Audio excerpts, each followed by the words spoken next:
தமிழக வெற்றிகளுக்கு மேல பலர் வைக்கக்கூடிய விமர்சனங்களுக்கான பதில தான் இந்த வீடியோல சொல்ல போறோம். வாங்க என்னன்றத பார்க்கலாம். ஃபர்ஸ்ட் ஆஃப் ஆல் தளபதி அவர்கள் களத்துக்கு வரமாட்டாரு அப்படின்றத தான் எல்லாருமே ஒரு விமர்சனமா வைக்கிறாங்க. களத்துக்கு வராமல் இருக்கிறதுக்கான காரணம் போலீஸ் பாதுகாப்பு தகுந்த முறையில தர மாட்டாங்க. அதையும் மீறி நம்ம களத்துக்கு வந்தா கூட அங்க ஒரு அசம்பாவிதம் நடந்தா அதுல யார் மேல பழிய போடுவீங்க? ஏப்பா இப்ப சீமானு அண்ணாமலை எடப்பாடி அப்படின்னு இவங்க எல்லாம் களத்துக்கு வரலையா? இவருக்கு என்ன அந்த மாதிரி வந்துட்டு போக வேண்டியதானே அப்படின்னு நீங்க அசால்ட்டா சொல்லுவீங்க. ஆனா இவங்களுக்கும் இவருக்கும் உள்ள மேன் பவர் உங்களுக்கு தெரியுமா தெரியாதா? தளபதி நின்றால் மாநாடு நடந்தால் பேரணின்னு பண்ருட்டி ராமச்சந்திரன் சொல்லியிருந்தாரு. அதனால இவர் களத்துக்கு வரமாட்டாரா அப்படின்னு கேட்டீங்கன்னா அப்படிலாம் கிடையாது. சரியான நேரத்துல தேவையான விஷயங்களுக்கு கண்டிப்பா வருவாரு. செகண்டா பிரஸ் சந்திக்க மாட்டாரு, பிரஸ் மீட் கொடுக்க மாட்டாருன்னு இது ஒரு விமர்சனம். இந்த பிரஸ் மீடியாக்கள்லாம் என்ன தெரியுமா பண்ணுவாங்க?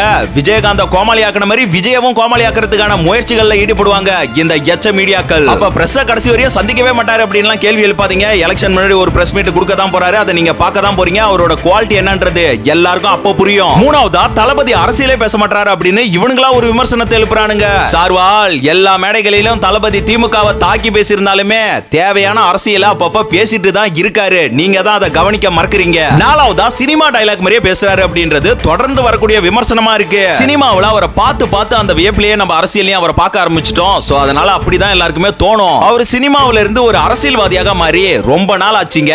ஒத்து பாருங்க, நல்லா தெளிவா புரியும். ஐந்தாவதா குடும்பத்தை பாத்துக்காதவர் எப்படியா நாட்டை பாத்துப்பாரு அப்படின்னு கரண்ட் சுச்சுவேஷனை வச்சு அடிக்க ஆரம்பிக்கிறானுங்க.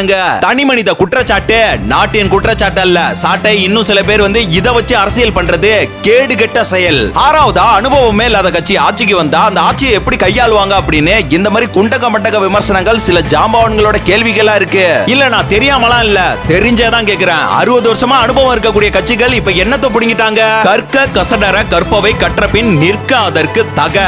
எல்லாத்துக்கும் தயாராகி தான் தமிழக வெற்றி கழகம் பொலிட்டிக்கல்ல ஸ்ட்ராங்கா உருவாக்கி இருக்கு. நீங்க என்னதான் அவதூறு பரப்பினாலும் அதை நாங்க சைலண்டா கடந்து போய்கிட்டே இருப்போம். உங்களை மாதிரி திரும்ப அந்த அவதூறெல்லாம் கையில எடுக்க மாட்டோம். ஏன்னா நாங்க தளபதி சொல்ற மாதிரி உங்களை மாதிரி வாயிலே வட சுடுறதுக்கு நாங்க ஒன்னும் டிஎம்கே இல்ல.